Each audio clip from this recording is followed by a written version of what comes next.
Step into the Timeless Tales library, where each story unfolds like a soft whisper, guiding you gently into a realm of restful calm. I'm Theodore, your host, and tonight I'll weave a tranquil tale to quiet your thoughts and lull you towards slumber. The Timeless Tales library thrives thanks to the support of listeners like you. If these stories bring you peace, please subscribe to help us keep crafting these serene escapes. As you cozy up, drop a comment below to share where you're tuning in from tonight, and tell us a destination you'd love a story to transport you to. Perhaps Melbourne, Santorini, the Amazon rainforest, or a starlit desert. Your dreams light the way for our little library's glow. A soothing tale of Nick Chopper discovering warmth and peace on a quiet, rainy afternoon in his woodland sanctuary, where the gentle patter of raindrops leads him to unexpected moments of tranquility and wonder. From The Wonderful Wizard of Oz Sleep Stories. Now, exhale slowly and let your mind become as still as a mirrored surface. You're entering the Library of Reflections, a quiet hall in the Timeless Tales library where every book holds a mirror on its cover. This library contains stories of who you are, who you have been, and who you are yet to become. The air is still and calm, and the only light comes from the soft, diffused glow of the mirrored covers. Feel your body sink into your bed, your own private space in this chamber of mirrors. Relax your shoulders, your jaw, and your hands. Let the quiet stillness of the room reflect into your mind, calming any busy thoughts or feelings. Open the first book. Let the stories of the Library of Reflections show you a peaceful, true version of yourself, a reflection of pure calm. The Wonder Wizard of Oz, featuring the Tin Woodman and the gentle rain. In a peaceful clearing deep within the enchanted forests of Oz, where the emerald light filtered soft and green through ancient oak leaves, there stood a cozy cottage made of polished wood and gleaming brass fittings. This was the home of the Tin Woodman, though those who knew him well called him by his true name, Nick Chopper. The cottage sat nestled among towering trees, whose branches formed a natural cathedral overhead, their leaves whispering gentle secrets to one another in the mild afternoon breeze. Nick Chopper had built this sanctuary himself, crafting each board and beam with the same careful precision that had made him the finest woodsman in all the land, long before the wicked witch of the East had enchanted his axe and changed his destiny forever. Now fashioned entirely of the most beautiful tin, polished to a mirror shine, he moved through his daily routines with a grace that seemed to contradict his metallic form. His joints, once sources of concern about rust and stiffness, now moved with fluid ease thanks to the magic oil can that Dorothy had helped him discover on their first adventure together. On this particular afternoon, the sky above Oz had grown soft and grey, pregnant with the promise of rain. Nick had been tending to his garden, a magnificent collection of flowers and vegetables that he had cultivated with infinite patience and care. Despite his belief that he possessed no heart, Nick found himself drawn to nurturing growing things. He would often spend hours watching seedlings push their way through the rich, dark soil, marveling at their determination and quiet strength. As the first gentle drops began to fall, Nick straightened from where he had been carefully staking a climbing rose bush. The droplets struck his polished surface with tiny musical notes, ping, ping, ping, like a delicate percussion symphony written just for him. He smiled, an expression that transformed his tin features into something wonderfully warm despite the metal of which they were made. How curious, he murmured to himself, his voice carrying the soft resonance that tin gave to all his words. I never grow tired of the sound of rain upon my surface. If I truly had no heart, would such simple music bring me such contentment? But he dismissed the thought, as he had learned to do over the years. The great Wizard of Oz had given him his heart-shaped clock that ticked steadily within his chest. But Nick still struggled to believe in his own capacity for feeling. It was easier somehow to think of himself as a machine that simply functioned well, rather than to hope for something as precious and fragile as true emotion. The rain began to fall more steadily now, each drop creating expanding circles in the puddles that formed along the garden paths. Nick stood perfectly still for a long moment, letting the water cascade down his polished form. Unlike his old fears of rust and seizing joints, he now found rain to be one of life's most soothing experiences. The steady rhythm seemed to wash away not just the dust of his daily work, but also the lingering doubts and worries that sometimes gathered in the quiet spaces of his mind. Perhaps, he said softly to a small bluebird that had taken shelter under the broad leaves of a nearby sunflower, I should go inside and prepare some tea. Would you care to join me, little friend? The bluebird chirped once, a sound like liquid silver, and Nick chose to interpret this as acceptance of his invitation.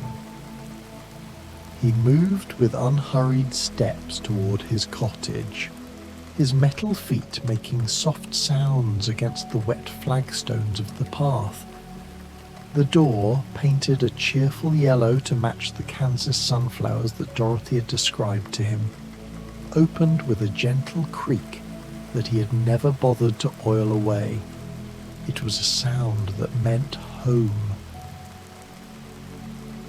Inside, the cottage was exactly what one might expect from someone who had once made his living working with wood. Every surface bore evidence of masterful craftsmanship. Hand-carved beams overhead, furniture fitted with joints so precise they seemed to grow together naturally, and windows framed with woodwork so delicate it resembled lace made of oak and maple. The walls were lined with shelves holding books, small treasures from his travels, and a collection of intricate wooden toys that he carved in his spare time, gifts for the children who sometimes visited from nearby villages. Nick moved to his small kitchen, where copper pots gleamed warmly in the soft light filtering through rain-streaked windows. He had taught himself to cook over the years, finding unexpected joy in the alchemy of combining simple ingredients into something nourishing and delicious. Though he had no need for food in the way that flesh and blood creatures did, he discovered that the act of preparation, the careful attention to temperature and timing, brought him a deep sense of satisfaction. He selected a delicate china teapot painted with tiny roses, a gift from Glinda the Good Witch, and began the ritual of preparing tea. The water heated slowly in his copper kettle, and while he waited, Nick arranged a few butter cookies on a small plate. He had learned to bake from an old woman in the Munchkin country, trading his skill with an axe for repairs to her cottage. in exchange for lessons in the gentle art of creating sweetness from flour and sugar and patience. As the kettle began to sing, a sound almost as musical as the rain upon the roof, Nick paused to really listen to the symphony of sounds surrounding him.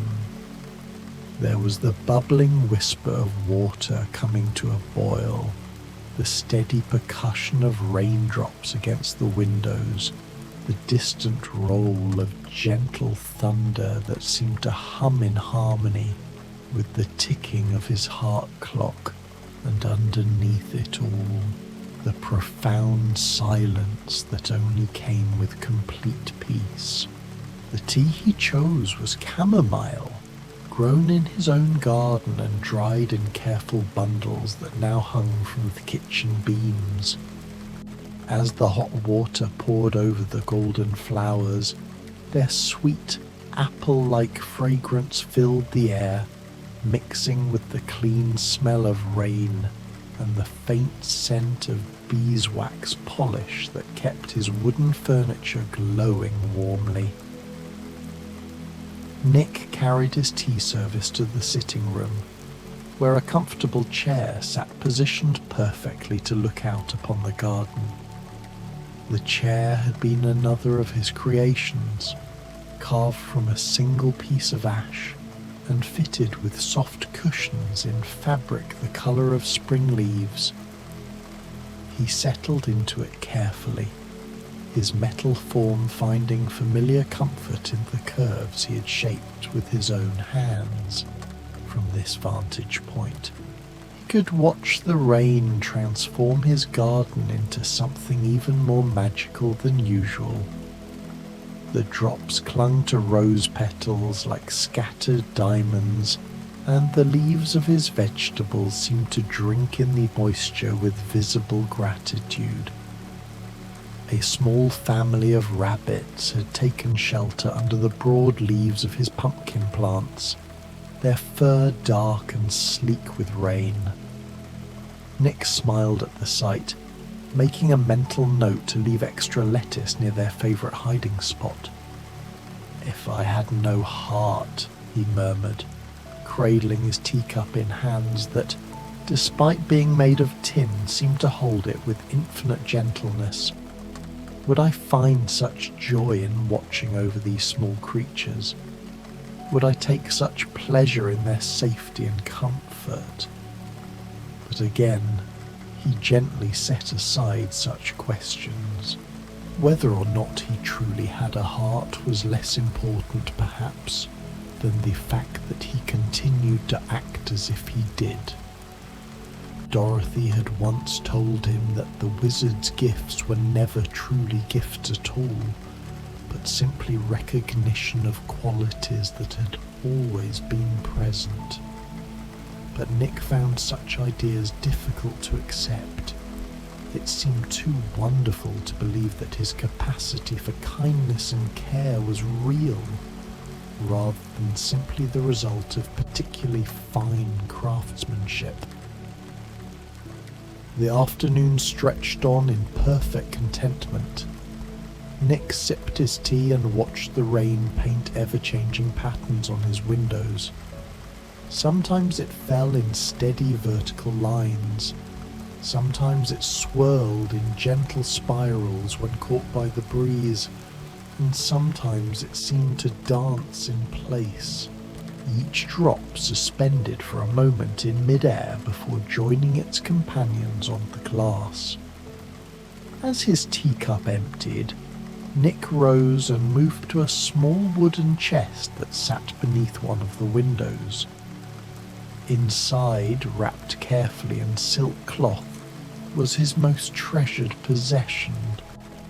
Not his oil can, though that was certainly precious, nor his heart clock, though he was grateful for its steady presence, but something far more simple and infinitely more valuable. It was a wooden carving, no bigger than his palm, depicting a small cottage surrounded by trees.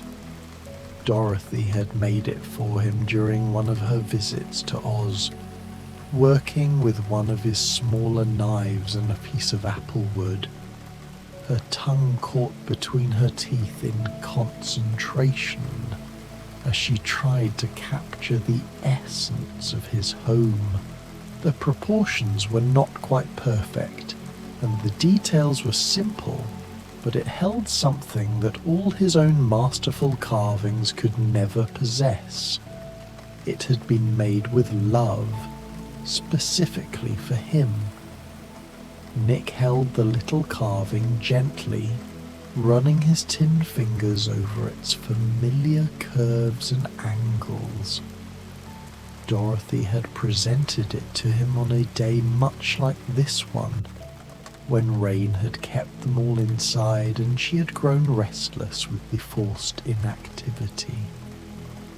"I wanted to make something that would help you remember," she had said, "that this is your home and you belong here and you're cared for."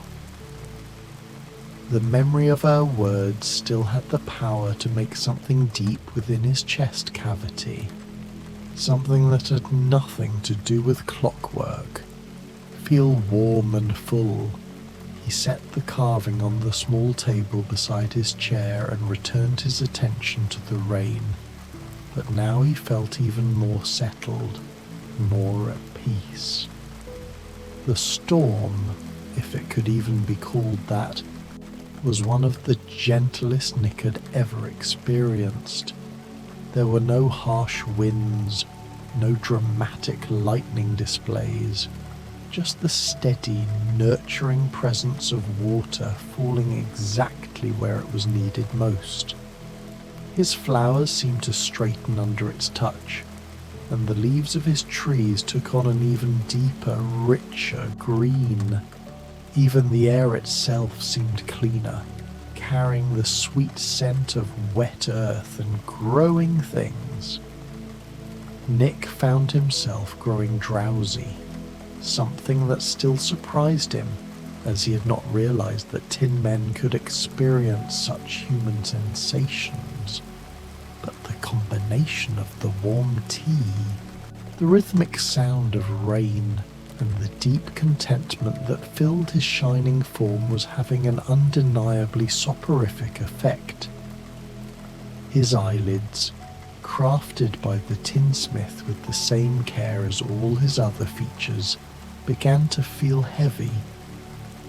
He allowed them to close just for a moment, and immediately found himself in a state that was not quite sleep, but something wonderfully close to it. In this peaceful twilight state, he could still hear the rain, but it seemed to be calling to him in a language he almost understood. It spoke of cycles and seasons, of the way water travelled from sky to earth, to root to leaf, and back to sky again. It spoke of patience and persistence, of the way small, gentle actions could create profound change over time. In his drowsing mind, Nick seemed to see his garden as it would appear in the coming seasons. He saw the roses climbing higher on their trellises, their blooms growing fuller and more fragrant. He saw vegetables swelling with health and sweetness, ready to be shared with friends and neighbors. He saw new seedlings pushing through the soil, and young trees growing taller and stronger, their branches reaching toward the light. And in all of these visions he saw himself as he was, tending and caring and nurturing, his tin hands as gentle with tender shoots as they had once been sure and strong with axe and saw. In these dream visions, the question of whether or not he had a heart seemed not just unimportant but almost silly. Of course he had a heart. How else could he love his garden? How else could he care so deeply for the small creatures that shared his sanctuary? How else could he feel such profound contentment in simple moments like this? The rain continued its gentle percussion against the windows, and Nick's breathing, another thing that surprised him about his tin existence, grew slow and even. The ticking of his heart clock seemed to synchronize with the rhythm of the raindrops, creating a lullaby that was simultaneously mechanical and utterly natural. Time passed in that fluid way it has during peaceful interludes, where minutes might be hours or hours might be minutes, and the distinction hardly matters. Nick remained in his comfortable chair, sometimes fully asleep, sometimes gently aware of his surroundings, always cradled in the profound safety of his own home on this gentle rainy afternoon. When he next became fully aware, the quality of light outside had changed. The rain still fell, but more softly now, and the grey of the sky had taken on the warmer tones that spoke of evening approaching. Nick stretched carefully, his joints moving with their familiar smooth precision, and realized that he felt more rested than he had in weeks. The small bluebird he had invited for tea was perched on his windowsill, having somehow found its way inside. It regarded him with bright, intelligent eyes and chirped softly, as if checking to make sure he was all right.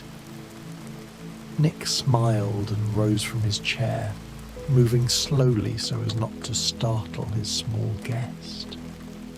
"Thank you for keeping me company," he said softly. "I hope you found the afternoon as peaceful as I did." The bluebird chirped once more and fluttered to the open window, pausing there for a moment as if saying goodbye before disappearing into the soft evening air. Nick watched it go with a smile, then turned his attention to the simple task of tidying up his tea things. As he moved through these familiar motions, rinsing his teacup, putting away the remaining cookies, wiping down the wooden surfaces until they gleamed, Nick felt a deep sense of rightness settling over him. This was his life. Simple, gentle, filled with small acts of care and creation. Whether or not the wizard's gift had given him a true heart was ultimately less important than the fact that he had learned to live as if he possessed one. The phrase, "living as if you possess a heart," resonated deeply with Nick. It was a philosophy he'd been unknowingly practicing since his adventures in Oz. But now, in the quiet solitude of his cottage, the truth of it bloomed fully. He was no longer the Tin Woodman defined by what he lacked, but simply Nick, a man who chose to act with kindness. This transformation wasn't a singular magical event, but a gradual unfolding like a flower opening in slow motion. Each conscious choice he made, from mending a fence to tending a plant, was a petal unfurling. He had once believed a heart was an object to be acquired, a ticking biological thing. Now he understood it was a verb, an action. It was the choice to care. The true magic wasn't in the wizard's clockwork, but in his own capacity for empathy, a capacity he had cultivated through his actions, not received as a gift. The rain began to taper off as full evening approached, the drops growing fewer and farther between, until finally they stopped altogether. Nick stepped outside to breathe in the clean rain-washed air and to check on his garden. Everything sparkled with captured water droplets, and the air was filled with the rich scent of satisfied earth and grateful plants. The aroma was a complex symphony of life, the peaty scent of damp soil, the sharp tang of bruised mint leaves, and the sweet, almost intoxicating perfume of his rose bushes. Nick, who had no sense of smell, perceived this not through his nose but through a different kind of awareness. He felt the garden's contentedness, its quiet exhale after a long drink.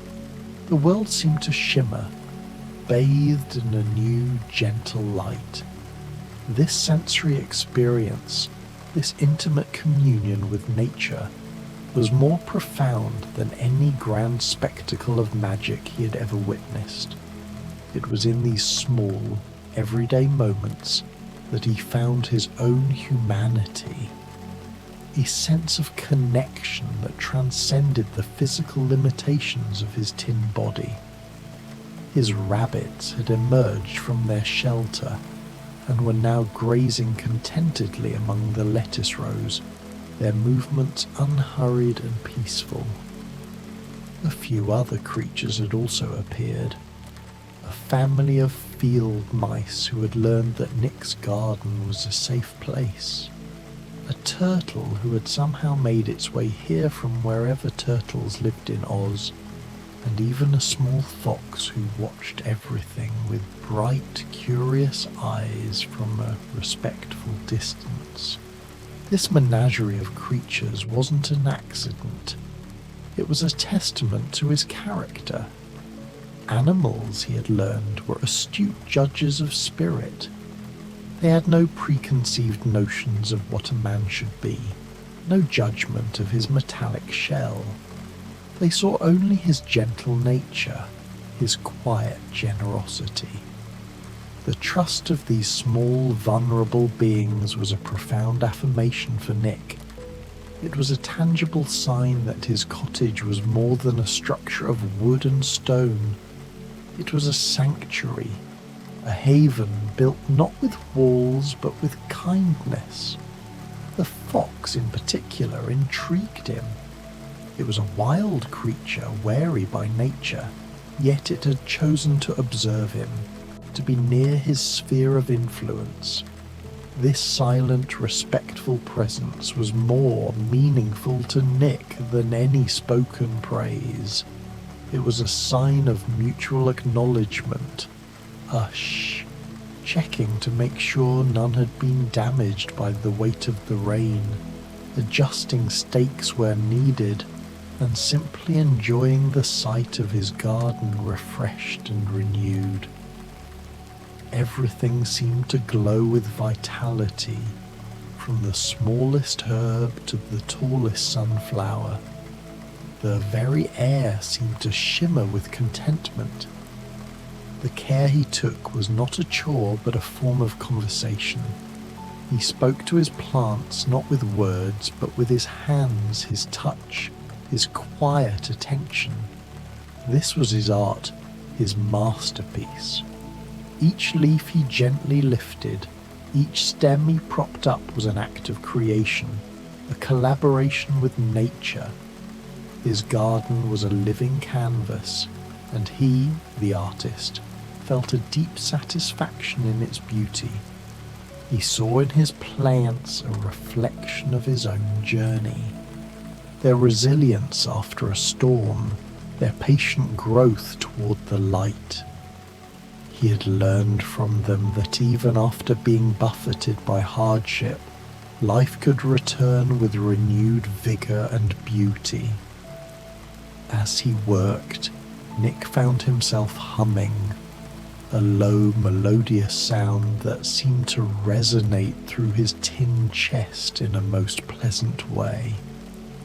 The tune was one Dorothy had taught him, a simple melody from Kansas that spoke of home and safety and the comfort of familiar places.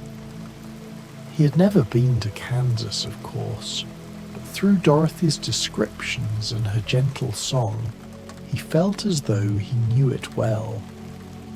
The act of humming for a being with no lungs was a curious one.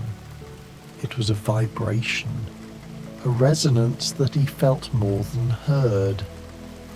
It was a physical manifestation of an emotional state, a feeling of deep peace that had no other outlet.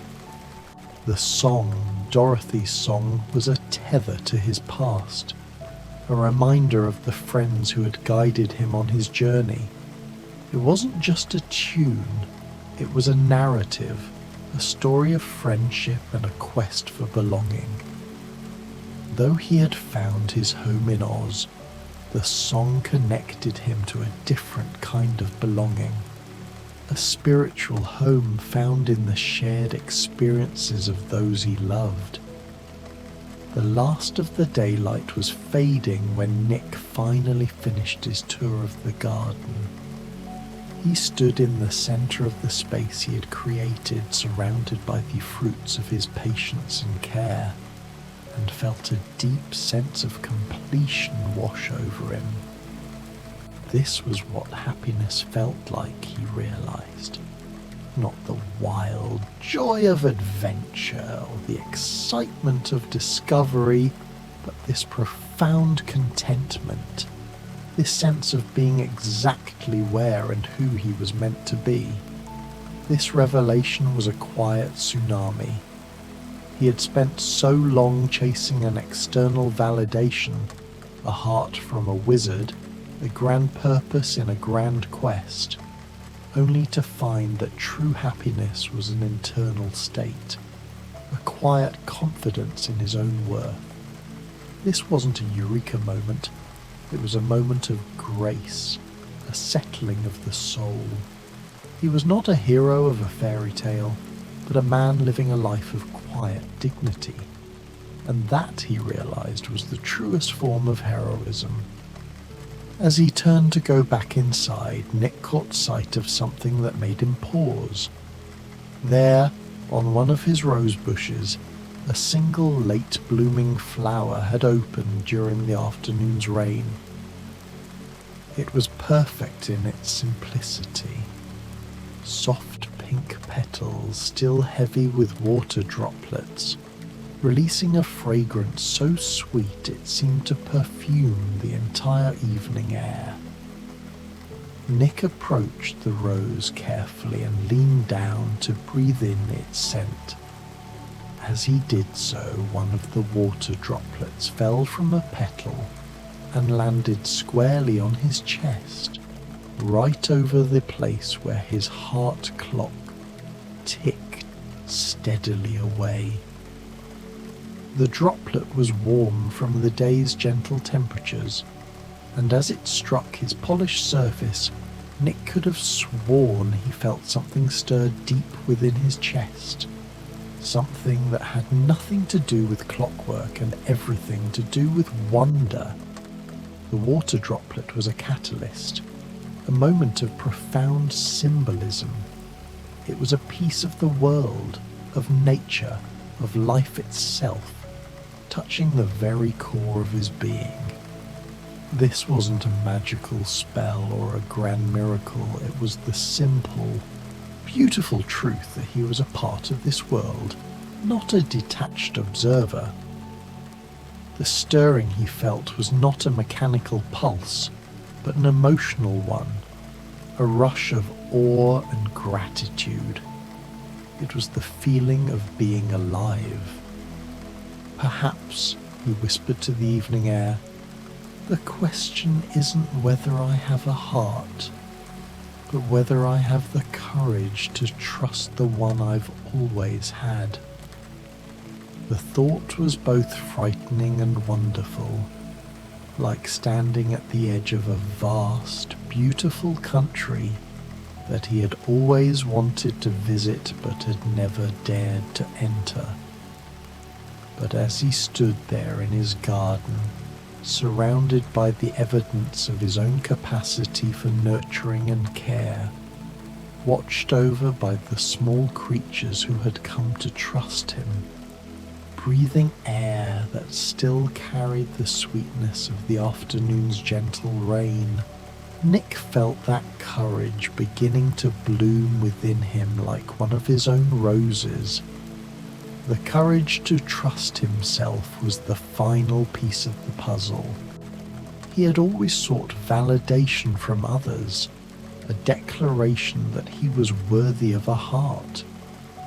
But the heart, he now understood, was not an external validation, but an internal choice. It was the courage to believe in his own capacity for love and kindness, even when his body was made of tin. This was a deeper kind of adventure than any he had ever undertaken, an exploration of his own soul. He made his way back to the cottage as the first stars appeared in the clearing sky. Inside, he lit a few candles and prepared a simple dinner, not because he needed food, but because the ritual of preparation and the act of sitting down to a proper meal felt like a celebration of the day's quiet revelations. The meal was a communion, a sacrament of his newfound self-awareness. He wasn't eating to sustain a body, but to nourish a spirit. The simple act of preparing and consuming food, a quintessentially human activity, was his way of honouring his humanity. The flickering candlelight cast long, dancing shadows on the walls, creating a sense of intimate warmth. In this gentle light, the cottage felt not just like a house, but like a home, a sanctuary of peace and purpose. As he ate, Nick planned the next day's activities. There were new seedlings to transplant, a section of fence that needed mending, and he had promised to carve a set of toy horses for the children in the nearby Munchkin village. All simple tasks, all infused with the potential for bringing joy to others and satisfaction to himself. But beyond the specific tasks, Nick felt a deeper sense of purpose settling into his bones, or whatever the equivalent might be in a body made of tin. He was beginning to understand that his life's work was not the grand gestures of heroism that had characterized his adventures with Dorothy and their friends, but these daily acts of care and creation. Every plant he nurtured, every creature he sheltered, every small kindness he offered was proof that his heart, whatever its true nature, was both real and valuable. This was his magnum opus, his great work. It wasn't a story of adventure and bravery, but a quiet epic of love and labour. He was a craftsman of life, and each day he added a new detail to the beautiful tapestry he was weaving. The candles burned low as Nick finished his meal and prepared for bed. His bedroom was simple but comfortable, with a bed he had crafted himself and fitted with a mattress that somehow managed to provide exactly the right support for his metal frame. Above the bed hung a small painting that Dorothy had sent him, a view of the Kansas prairie at sunset, all golden light and endless sky. The painting was a window to another world, a world of sun-drenched fields and vast horizons. It was a reminder of the journey he had taken and the people who had shaped him. It was a symbol of hope, a promise that even after the storm the sun would set on a beautiful golden landscape. It was a perfect image for him to fall asleep to, a silent reassurance that his own golden years were just beginning. As he settled into bed, Nick could still hear the occasional drip of water from the eaves and the gentle night sounds of his garden settling into evening quiet. His heart clock ticked its steady rhythm, and for the first time in memory, Nick chose to listen to it not as the sound of a mechanical device, but as the sound of something alive and vital and wholly his own. The ticking was no longer a reminder of his artificiality, but a celebration of his unique existence. It was the rhythm of his life, a song of his own making. Sleep, when it came, was deep and dreamless and perfectly restful. And in the morning, when Nick woke to find his garden sparkling with dew and his small animal friends already going about their daily routines, he rose with a smile and the quiet certainty that this day, like the gentle rain of yesterday, would bring its own small miracles of growth and contentment and peace. He had found his heart not in a wizard's gift, but in the quiet moments of his own life, a life built on a foundation of kindness and care.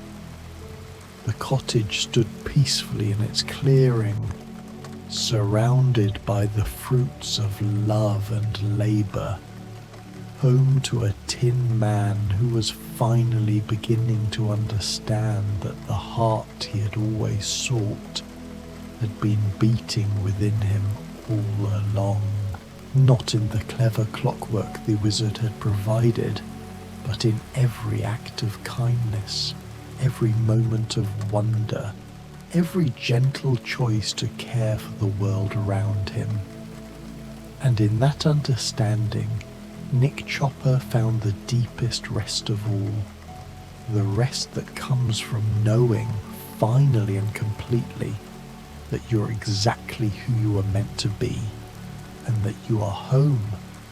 This was his true happily ever after, not the end of a grand adventure, but the beginning of a peaceful, purposeful life. He had found his heart by living, truly living.